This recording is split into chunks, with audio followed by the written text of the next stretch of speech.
Welcome to Childcare Conversations with Kate and Carrie. Computer. Okay. So today we have an expert on environments on the podcast. So if you've got classrooms that are not functioning the way they should, and you've got a lot of roughhousing and a lot of uh, strife between kids, it's about your environment and how you have it set up. So get ready to take some notes. Absolutely. So go get those paper and pencil, and we're going to start and have Zlata introduce herself, us a little bit about.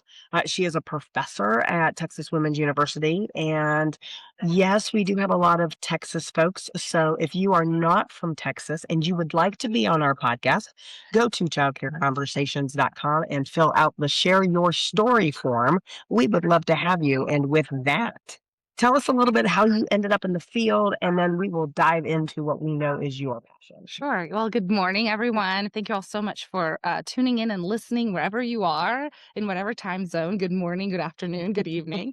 I actually fell in love with working with young children when I was 16 years old. I started out at the Jewish Community Center, which was near my home, and I worked with 2 and 1-year-olds, and really just Toddler time. toddler time. And that's pretty much where they always put you to start. I think it's a hazing process so they can decide if you're good with children or not.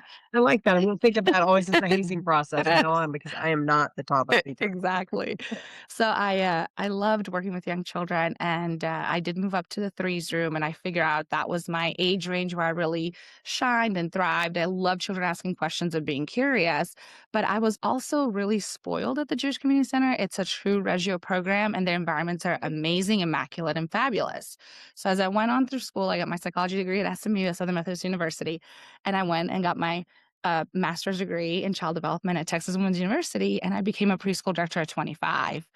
And I walked into my first preschool, and I thought to myself, oh, Dorothy, you're not in Kansas anymore, because I truly believe that all preschools were high quality in terms of environment, in terms of curriculum planning. I believed everyone had NACE ratios because I was in a NACE accredited program.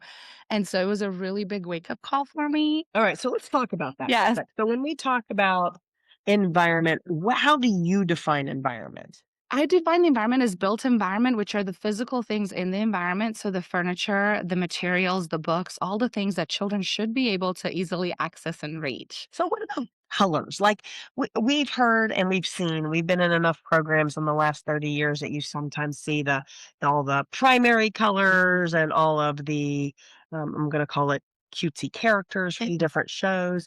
And then you walk into other programs and it's all earth tones and soothing. And is there a right or wrong? How does that work into even educational philosophy? Sure. I'm so glad you're asked this question. I just did a presentation on the importance of color at NACE. So here's the thing. In the 80s, you had big fluffy hair, right? And you had all of those. And in Texas, we all have fluffy hair. So let's just own that. But, and you had those loud color outfits, and that was the look of the time. But as we know better and we do research and fashion changes and trends change, we should also be changing. So you wouldn't necessarily wear an 80s outfit today in 2025, right? Unless you're going to a costume party. Yeah. Right? Right. And so as we know more about classrooms, as we learn more about color, which colors are calming, what should we do? The loud colors that we have on the walls and on the carpet and in the environment, although I think teachers truly intended to invite children to play and to make it fun for children, they're actually really overstimulating for children who have special needs, children who have been through trauma. And so we've moved away from that. We have earthy tones. You see a lot of the white furniture, the neutral color furniture, and then you see a lot of like the green walls, the sage, the light blues. The reason is because we want the environment to be common for children. Now, how do you do color right? That was a great question, because I truly believe that in those neutral shelves and on the neutral table and with that calm one color carpet, what you can do is you can have the material be colorful and engaging and speak to the children. So just think about walking into a classroom. If all of the pieces are calming and blend in, like the furniture, the walls, the ceilings, what's on the wall needs to be intentional and it's not overwhelming. And you notice that amazingly bright orange piece of material on that shelf, the child will immediately go to it. So the materials can be colorful and engaging, but the furniture should be soothing and calming. And so that's where we are right now Okay, with so color. Carrie, I know that you and I have had this discussion and we've included occupational therapists in these conversations. How, if you were a teacher or even a director and your director's going, but everything in my building is primary color, how do they make the change? Where do they make the change? How can they start in a way that doesn't freak out an owner's budget? I mean, so the first classroom I was the boss of. So not the first classroom I worked in, but the first classroom I was the boss of was Pepto-Bismol pink. Hmm. And so I asked the director if it was okay if I painted it over the weekend. And she's like, as long as your other teacher in the room is fine with it, sure, you can do it on the weekend. I don't have any budget for paint and I don't have any budget to pay you overtime, but you can do what you want to do. And so I went to the Oops shelf at Home Depot or Lowe's or whatever hardware store, and I got m- paint that was mixed incorrectly, that was in a calmer color than Pepto-Bismol pink. Right.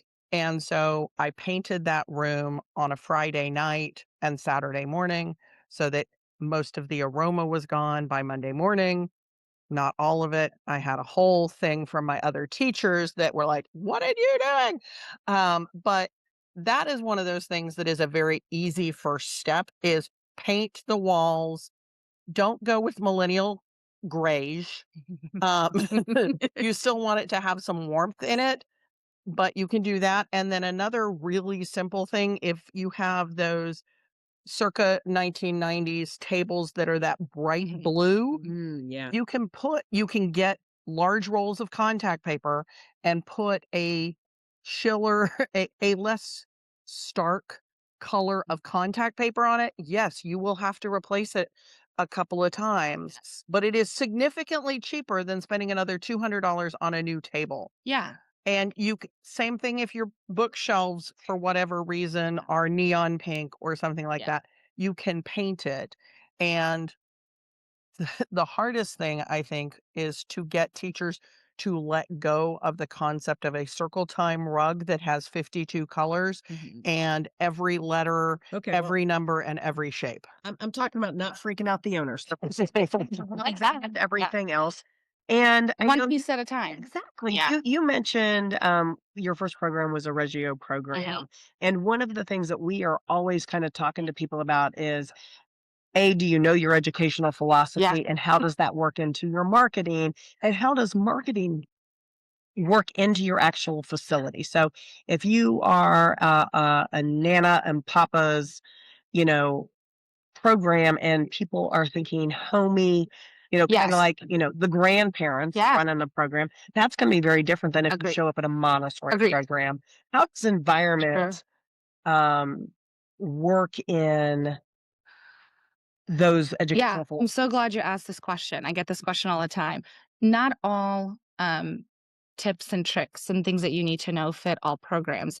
If you're in an in-home preschool and they're in someone's home, you want it to be cozy and inviting, but you also want it to be organized and accessible to children, and you want it to be educational too, right? There's a balance that you can strike. We're not going to come in and change someone's entire home. I actually worked, and I've as a consultant, I do still. I have a business called Design to Succeed, and I went and worked with an in-home preschool owner who, because we only worked with the things she had. We organized the environment. We set areas up where children could easily pick up what they need, play with it, and clean it up.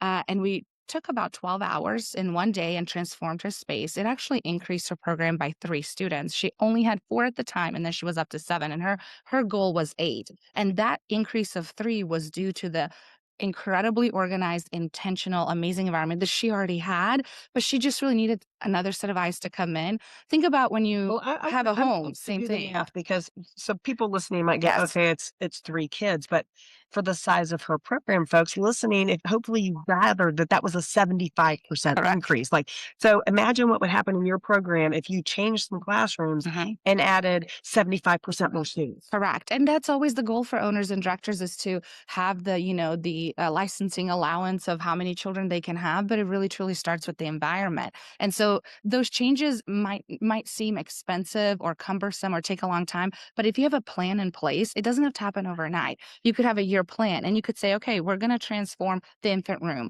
And that's what we're focusing on right now. Or And then maybe the the room where toddler. you have either the biggest behavior Yes. issues or, I don't know, maybe the most openings and you'd like to put some Absolutely. butts. Exactly. The place where you want to grow, you should start there, or the place where there's constantly behavioral Mm. issues, like a lot of that is linked to the environment. So I think it can be overwhelming, but you should break it up and make it a year plan and a strategic plan and slowly do things. And those small changes, I've been to centers where they said, this is where we're starting, but in a year we want to look like this and we want to, really follow the Reggio or Montessori or Frog Street curriculum or creative curriculum, whether you have a curriculum or an approach, they really want to reflect that in the environment so that when parents come, not only are you telling them about your program, but they're seeing it live in action because the rooms reflect it and the children are happy and they're engaged and they have those amazing things to explore. The other thing someone asked me, well, how often should I rotate my toys? Well, that depends on the children's interest. So there isn't a formula. And unfortunately, people want a formula. They want to know, tell me exactly. I mean, I know in my home, I rotate my daughter's toys every 3 months. That's about the shelf life of how she's interested in some things, but I don't take all the things away. I leave like her magnet tiles that she likes to play with or her unicorns that she's into.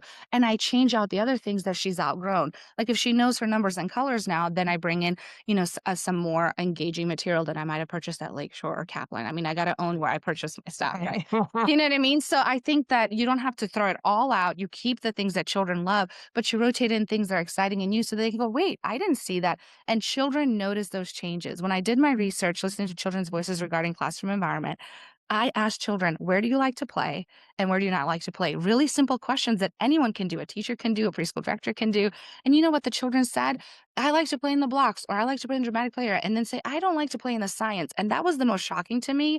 And the reason is because they had the same tired magnifying glass and those, plastic bugs, and it never changed. And so as soon as I gave that feedback to the teachers, I said, here's the feedback from the children. Let's listen to our primary customer, the child. And as soon as I gave it to them and they modified those environments, children immediately noticed it. 3, 4, and 5-year-olds notice those changes. So if we want to keep them engaged and we want them to interact with each other and the room and the materials, then it is on us to make those modifications when they're no longer interested in what we are presenting. Absolutely. So hopefully if you're listening as a director or owner, you're sharing this episode with the teachers in your classroom because there are some great nuggets here. But Carrie, I'm going to ask you a question specifically Okay. from a parent standpoint. Please. So what do parents see when they see the environment? So if you're talking about making those changes, you're a parent coming into a program. What do you notice and why does it matter? So the first thing is if you're changing anything that is in the welcoming area in the classroom, tell the parents ahead of time so that they don't come in and they feel like everything is different and wrong because they had a way that they were signing their kids in the Correct. morning and they were putting their kids' stuff away. Or if you had been everybody drops off in the lobby and now they're going to the classroom or vice versa, tell people ahead of time that that's coming. But what parents notice, some of it's at the conscious level and some is at the subconscious level, is does the name of the program match what I'm seeing when I walk in the building? So if the program is called, yeah, ABC Montessori. ABC Montessori, and they walk into the building and there's plastic everywhere and there is no writing materials easily Correct. available, then they're like, why is this ABC Montessori? Correct. It's not wooden. I don't see the pink tower. I don't see the brown stairs. And there's no writing materials out. Correct. If it was ABC Reggio and they didn't see writing materials, they'd have that same issue. Like they should, if your program is called ABC whatever, they should walk in and see that kids in every classroom have access to mark making tools.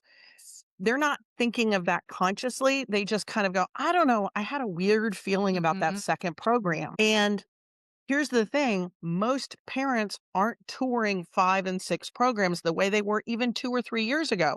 They are looking at the online presence of those schools. And so if your website is full of stock photos that were taken at who knows where, Right. and it doesn't reflect your community, so the people don't look like the people in your community, and the building doesn't look like your building, then they immediately, if they do pick yours off of what they looked off of social media and your website, and they walk in and it doesn't match, they're not enrolling. Yes. So Yeah, I you think have to match. It has it to has to match. match. Well, I'm actually writing a textbook to address this exact problem, matching the theory and the curriculum. So if you follow Reggio, if you follow Montessori, okay, Reggio is Malaguzzi. Maria Montessori actually didn't trademark her name. So that's why we see some of these, what I call fake-assories, which are Montessoris that pretend to be Montessori, but they're not. And part of it is because they just don't know better. They don't know what the Montessori method is or how the environment should look or what the teacher should be doing, and the teachers are guides. So they don't have the knowledge base to really implement it, right? And Well, so and right. with Montessori, you've also got early Montessori or Yes. late Yeah. Montessori. I'm an early Montessori. Yes. I like the early part of her writing. I do not like the Yes. Well, 65-year-old Montessori. But you also have the Montessori programs that serve um, children on a quality improvement Yes. program, and a lot of those states don't know how to give those star ratings to Montessori through programs. Montessori Sure. programs, and or they get grants of the curriculum, so they feel like they have to use them because Yes. they were given them, even though they don't match. So I have been in really good Montessori programs, but when Same. they started accepting um, additional diversification of their student population and payment method, that the more they were taking government funds and government grants, they thought that they were expected to use all of that, and so all of a Correct. sudden, It changes yeah. it changes the built environment. And we gave the tease at the beginning, and I don't think we've hit it. So I want to circle back to Circle back. what are some of the things that people are doing in their built environment that are creating the behavior problems in the Yeah, classroom? exactly. What are some of those Well, big ticket or yeah, big. not big ticket as Yeah. far as money, but big ticket as far Yes. as change in Yeah. behaviors? They have too many things out. Children get overwhelmed. There's research and studies that show that certain children of certain age can only handle 9 items on the shelf, and also groupings that make sense. Like one basket has balls, one has blocks, right? This is my life. What do you mean, children? I'm like going, Yeah. wait. Yeah, exactly. And so I think that, we need to look at the research, and that's what I do. Part of my job is to research built environments and to, give the best and the latest research and science to directors, owners, and teachers. And so we're overwhelming children with too much stuff. It's being done in their homes, it's being done at their schools. So it all matches. They come in and they're like, I don't even know where to look. I don't even know where to begin. And if I'm playing with something, I don't know how to put it back. So a lot of us setting up the intentional environment is to set it up to where kids can clean up. And a question I often get is, how early can children clean up? And my rule is as soon as they can sit up. Yep. Because when your child can sit up, you can take their hand overhand and take, oh, this ball goes in this basket, and we put it back on the shelf.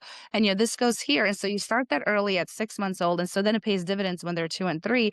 And that's when I have play dates and people over there like, how do your children, you have all these amazing materials and everything is organized. And how did they just like play with 1 or 2 things or 3 and then know where to put it back? Because I simplified the process, and I do the same in my preschool classroom. I simplify the process.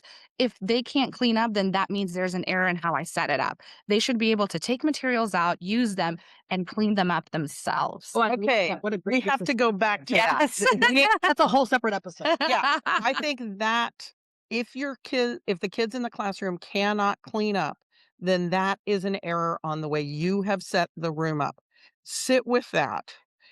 Have your teachers sit with that. Have Zlata come and do a Zoom webinar for your Yeah. staff about this concept. Like, that concept alone would reduce the amount of overwhelm that your teachers are having, reduce your staff turnover, improve their job satisfaction, and save you money because you don't have to have 57 tubs of magnetizers. Correct. But even take this a step further, because so many people get into this industry because they have children themselves. Imagine doing this at home with all of your children under the age of 18, and a lot of them would probably carry this into their adult life. If all of a sudden they're trained, that means that your home life is a lot more organized. You aren't running into the house every day going, pick up all your stuff. Yes. And or you have too much stuff. Cause I mean, like we all hear that because they've got grandparents and then we buy them stuff. And then there's that, collection of whatever they have. Or things they've outgrown that are out. I will tell you, like I do the seasonal cleaning because my children's birthdays fall in August to September and beginning of school, so they get a ton of things then. Then Christmas comes around, they get a ton of things then. Then March comes and we do spring cleaning. Then we're getting ready for summer. So it's always, I know when I clean up, it's always like September, December, March, May. And I have those because I want to see the things that I've outgrown, they've loved, they no longer use. And so teaching my children, I have 11 and a 3-year-old, to actually audit and be intentional with what they have in their space and in their room reduces the anxiety that they feel. And, my house isn't immaculate and clean all day, but we have a rule at the end of the night that you put all your stuff away. Well, they need a system that works where they can put those things away. Yep. Same in the classroom. If the children are there and engaged in center time and they're doing all these wonderful things, sometimes, we need to leave that tower and we put a sticky on it and say, they're working on this. It's a progress. They'll finish it tomorrow. But then by the end of the week, by Friday, let's break it down and put it back so that when we come back, we can enjoy those items again. So I absolutely do believe that we need to train ourselves and our children not to have a ton of things, but to have the right things and intentional things in our environment. And I think that the teachers can be doing the same thing with the kids and say, okay, we're going to reset the centers on Friday. After you leave, we're going to reset the centers. What do you need? What do you want to stay in the block center? Because we're going to be changing out stuff in the block center. So what you guys as a class, and you can do this with toddlers. Yes. You can't do it in your infant room. Well, but you can do it 0 to 3 show toddlers you up. by what they gravitate to. Yeah. So when I went and did the same type of consulting in Montessori school, in a Reggio school, in a typical school, and again, to your point, follow the curriculum. If you're Frog Street, live the Frog Street. If you're creative, live it. If you use High Scope, live the curriculum. If you say I'm Reggio or Montessori, live it. So it starts with like, do you know your philosophy? Do you understand it? And what does a school that's following your philosophy or curriculum look like that's high quality? And then you emulate that, right?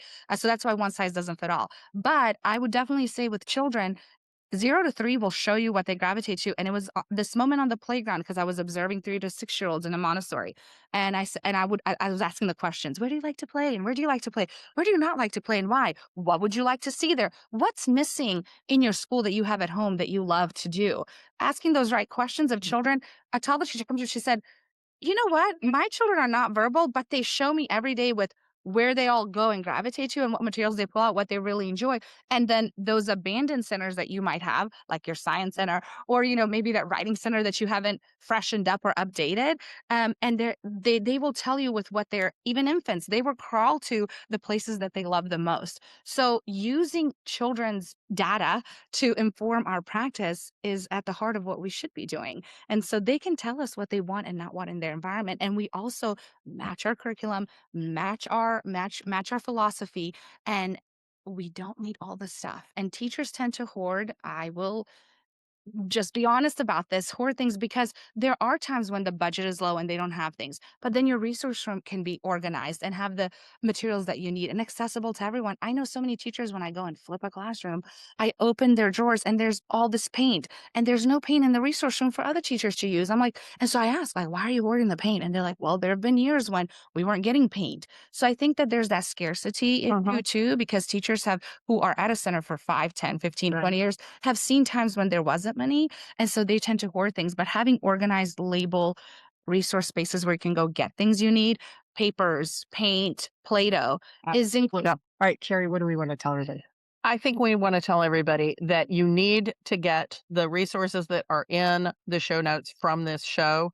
The built environment is so important, and it is one of our biggest outlays that we make once a year. 1 year before the school year. You're making those investments and doing it thoughtfully. And I mean, it can turn your program around. And so I really think use these resources, guys. Use these resources. We're going to try to make sure we keep tabs on these books she's writing. And when they come out, we will have her back on so that you have access to that information as well. So if you enjoyed this show, share it with someone else who needs to know, and we'll talk to you in a few days. Yes, please do. And I will provide a research article that I wrote on asking pre-K children where they like to play and not. The number one obstacle for teachers was finding the time to set up and clean up. They were doing it either before they clocked in or after they clocked in or on the weekend. And so giving your teachers time to plan the curriculum or lessons and also plan for the environment is something that directors and owners can do that's going to pay great dividends. So I'll share that. And the other article that I'm going to share is how to improve your program over a year. And we start with the environment, and I talk about then focusing on the lesson plan, focusing on your curriculum, right? So sometimes it can be overwhelming when you want to improve your center, or you want things to be better, or you want to grow your enrollment. And I worked with 2 other Texas Rising Star mentors because we're in Texas, and wrote up a plan, a year plan that you can actually have, and have one initiative, one focus per month, so that you can really focus on those items to improve your program, and of course have happier children and families, and have your school be at the numbers that you're wanting it to be. Absolutely. Guys, you need these resources. Go get them, and we will talk to you in a couple of days. Thank you guys for having me on. Bye. Bye. And then I somewhere have the stop button. There we go. Thanks for tuning in. We love bringing you real talk and fresh insight from the world of early childhood education. Be sure to follow us on social media to stay connected and catch all of the latest episodes. And if you're planning a conference, training, or special event, Kate and Carrie would love to speak to your audience. You can learn more about their keynote sessions and workshops at kateandcarrie.com. If you learned something today, share the show and leave us a review below. We'll see you next time on Childcare Conversations.